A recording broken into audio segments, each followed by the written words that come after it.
How to see blocked numbers on Android. Hey everyone, welcome back to the channel. In today's video, I'm going to show you how you can see the blocked numbers on your Android phone. So now without further ado, let's get started. So to find the blocked numbers, there are two methods. So let's start with the method 1. So open up your phone app, and once you are in, simply tap on the gear icon shown in the top right corner of the screen. And here, once you are in your call settings, simply scroll down and tap on the option labeled as block list.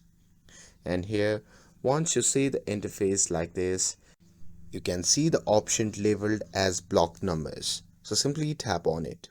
And here, you'll see the list of all the numbers that you have personally blocked. And with that, let's move forward to the second method. So exit the phone app and simply open the settings app on your phone. And here, once you have opened it, simply tap on the search bar and simply search for the block list. And on the search page, simply tap on the block list option.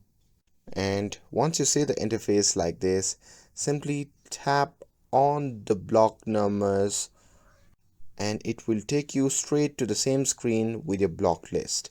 And that's it. That's how you can see block numbers on Android. With this, if you found this video helpful, then don't forget to like, share and subscribe to get updated for more videos. Thanks for watching, and I'll see you in the next video.